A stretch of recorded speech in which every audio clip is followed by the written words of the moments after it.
نحمدہ ونصلی ونسلم علی رسولہ الکریم۔ محترم سامعین، آئیے استغفار کے حوالے سے ایک مختصر سی حدیث پڑھتے ہیں، اس کا ترجمہ اور انتہائی مختصر تشریح کرتے ہیں۔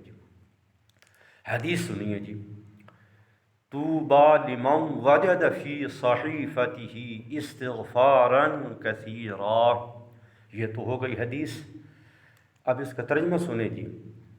خوشخبری ہے اس شخص کے لیے، بہت بڑی خوشخبری ہے اس شخص کے لیے جو پائے اپنے صحیفے میں بہت زیادہ استغفار، یعنی کہ جو شخص اپنے نامہ اعمال میں استغفار پائے گا اس کے لیے بہت بڑی خوشخبری ہے جی۔ تو یہ اس کا ترجمہ تو مکمل ہو گیا۔ آئیے اب اس کی مختصر سی تشریح کرتے ہیں۔ محترم سامعین، استغفار کرنے والے کے لیے، یعنی کہ جو کثرت سے استغفار کرتا ہے، اس کے لیے بہت بڑی خوشخبری کیوں ہے؟ اس کے لیے بہت بڑی خوشخبری اس لیے ہے کہ وہ اپنے نامہ اعمال میں استغفار کی جب کثرت پائے گا نا، تو وہاں گناہ نام کی کوئی چیز نہیں ہوگی۔ کیوں؟ اس لیے کہ استغفار کا کرنا، اللہ تعالیٰ سے جو معافی مانگتا ہے تو اللہ تعالیٰ تو اس کے گناہوں کو معاف کر دیتے ہیں جی۔ تو ایک بات یاد رکھیں، یہ کثرت کے حوالے سے آپ کے سامنے نا میں ایک بات کرنا چاہتا ہوں استغفار کی کثرت کے حوالے سے، کہ ایک آدمی وہ ہر وقت استغفار میں رہتا ہے، نیکی کرے تب بھی استغفار، کوئی برائی سرزد ہو جائے پھر بھی استغفار۔ لیکن بات یاد رکھیں کہ جو ہر وقت استغفار کرتا رہتا ہے، اگر اس سے کوئی گناہ سرزد ہو جائے نا، تو اس وقت اس کی استغفار کے کیا انداز ہوں گے، اور اس وقت اللہ تعالیٰ کی ذات سے معافی مانگنے کے اس کے کیا انداز ہوں گے جی۔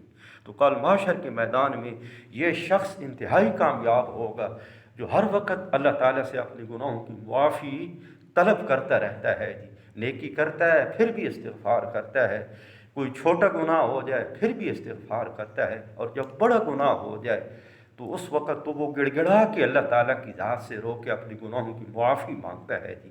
تو محترم سامعین، جب بھی ہم اللہ تعالیٰ کی ذات سے اپنے گناہوں کی معافی مانگیں، یعنی کہ جب توبہ کریں نا جی، تو توبہ کی یہ 3 شرطیں یاد رکھیں جی۔ ایک تو ہے کہ ہم اس ماحول کو چھوڑ دیں، اس دوست کو چھوڑ دیں، اس کتاب کو چھوڑ دیں، اس علاقے کو چھوڑ دیں جس کی وجہ سے ہم اللہ تعالیٰ کی نافرمانی کا ارتکاب کرتے ہیں، یعنی کہ جو چیز ہمیں اللہ تعالیٰ کی نافرمانی پر برانگیختہ کرتی ہے اسے ہم نظر انداز کر دیں، چھوڑ دیں۔ تو کبھی بھی توبہ قبول نہیں ہوگی کہ اگر ہم اسی ماحول کے اندر کھڑے ہیں جو ماحول اللہ تعالیٰ کی نافرمانی کا سبب بنتا ہے ہمارے لیے، اس ماحول کو چھوڑیں گے تو پھر آپ کی استغفار اور آپ کی توبہ یہ کارآمد ہوگی جی۔ اور اگلی بھی یہ تو ایک بات ہو گئی، 3 باتیں میں نے کہی تھی نا، ایک تو یہ بات ہو گئی کہ ہم اس ماحول کو چھوڑ دیں جی، نافرمانی والا جو ماحول ہے اس سے خروج کریں گے۔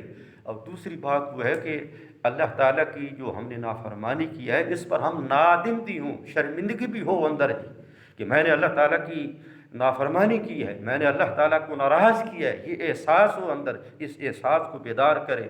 اگر آپ نادم نہیں ہیں، آپ کو کوئی شرمندگی نہیں ہے اللہ تعالیٰ کی نافرمانی پر، تو پھر بات یاد رکھیں کہ استغفار کا کوئی فائدہ نہیں ہوگا۔ اور جو آخری چیز ہے تیسری، وہ ہے کہ آئندہ کے لیے نہ کرنے کا پروگرام ہو کہ میں آئندہ اللہ تعالیٰ کی نافرمانی نہیں کروں گا۔ اگر آئندہ کے لیے کوئی اندر عزم نہیں ہے، عازم نہیں ہے آئندہ کے لیے کہ یہ نافرمانی کرے گا یا نہیں کرے گا، تو بات یاد رکھیں کہ استغفار کا کوئی فائدہ نہیں ہے۔ آئندہ کے لیے آپ عزم کریں، ارادہ کریں کہ میں اللہ تعالیٰ کی نافرمانی کے قریب نہیں جاؤں گا۔ یہ 3 باتیں تو ہو گئیں۔ اب استغفار کا جو لغوی معنی ہے نا وہ بھی سن لیں۔ استغفار کا لغوی معنی ہوتا ہے کسی چیز کو چھپانا، یعنی کہ آپ نے نا زمین کھودی، ایک گڑھا آپ نے تیار کیا، اور پھر اس گڑھے کے اندر آپ نے اپنی کوئی چیز چھپا دی، اور پھر اوپر کیا کیا، اوپر مٹی اس انداز سے پھینکی کہ کوئی پتہ ہی نہیں چل رہا کہ یہاں کوئی چیز ہے کہ نہیں ہے، یعنی کہ کسی چیز کو چھپانا۔